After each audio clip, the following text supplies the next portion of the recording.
J'ai vu là, Apostasie. Apostasie TV. Apostasie TV. L'orateur. Oui. Allah est orgueilleux. D'accord. Selon le Coran.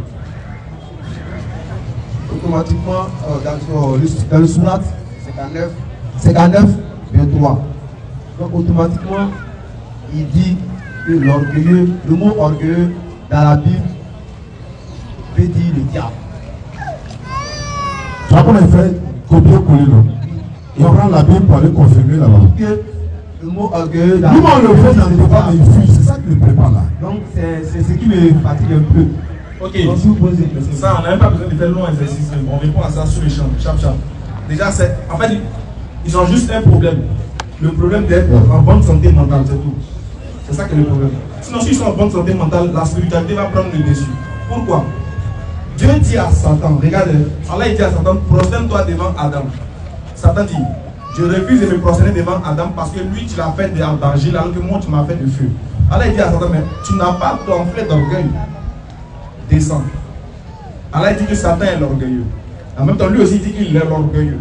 Regardez bien, sauf que ce qu'ils doivent comprendre, et ce qu'ils n'arrivent pas à comprendre, c'est que quand Satan désobéit à Allah et à l'ordre d'Allah de se prosterner devant Adam, qu'est-ce qui fait que Allah le chasse? Allah lui dit, mais tu n'as pas à t'enfler d'orgueil. Pourquoi? Parce que l'orgueil là, c'est un monde que ça appartient. C'est moi, je dois dire, je ne me prosterne pas devant quelqu'un parce que c'est moi qui ai tout créé. Tout m'appartient. Toi qui es sûr que toi, ton enfant, par exemple, ton enfant dit, papa, même, viens te faire asseoir à terre, viens te donner des conseils. Suivez mon regard. Mais ici, allez où la vie? Alors, vous me l'amenez. Pardonnez. Pardonnez, s'il vous plaît. Donc, tu vois que l'enfant devient orgueilleux. Maintenant, son papa dit, mais toi, tu es un plaisantin. C'est devant moi que tu dois te mettre en genoux. Est-ce que le père ne devient pas orgueilleux? Si le père réclame l'orgueil, parce que c'est à lui, ça appartient. Ça lui appartient tout pouvoir. Donc c'est lui qui doit s'enfler d'orgueil, c'est lui qui doit se taper la poitrine pour dire je ne fais pas ça. Alors que comme toi tu es une créature, que nous sommes des créatures, nous sommes contraints à obéir. Quiconque désobéit là, on devient orgueilleux, mais l'orgueil ne nous appartient pas. Est-ce que tu comprends? L'orgueil ne nous appartient pas. Lui qui doit être orgueilleux, c'est celui qui a tout. Nous on n'a rien et puis on devient orgueilleux. Est-ce que tu comprends? Donc l'orgueil ici, là, il s'agit d'avoir toute connaissance de toutes choses et d'appartenir à toutes choses. Voilà pourquoi on dit Allah il est l'orgueilleux avec grand O. Pour montrer que c'est différent des autres orgueils.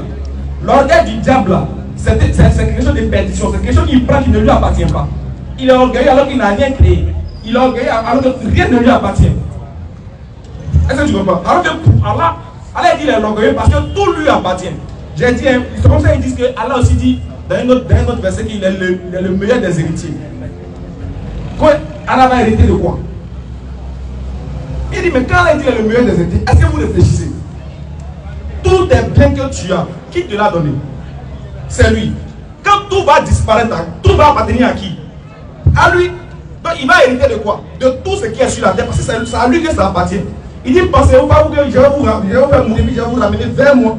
Que tout sera ramené vers moi. Mais si tout sera ramené vers toi, tu hérites de quoi? De tout.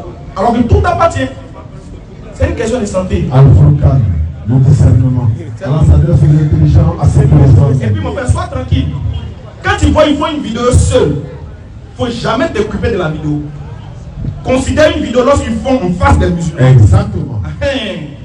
Un boxeur, c'est pas celui qui donne le coup au mur. Le mur ne donne pas le coup. C'est quand tu es en face d'un autre, là on dit que tu es un véritable boxeur. Donc quand vous voyez les vidéos, ils font seuls, ils sont à l'aise, chacun fait son décortiquage. Ça, c'est tout le monde peut faire ça. Même ma cousine même peut faire ça. C'est bon. Mais est-ce que ce que tu dis là, tu peux dire ça devant la BDR? Tu peux dire ça. Si tu as croisé Nourdine Diamant, tu peux dire ça devant eux. C'est ça, mon frère. Donc ne vous inquiétez pas pour les vidéos qu'ils font. On les dit s'ils sont vraiment des hommes. Mais le jour, le Saint-Esprit va les blaguer. Ça va se savoir. Et puis ils vont venir dans notre forum. Et au scanner, chap. Allons en profondeur. Prochaine question, il est presque 22h.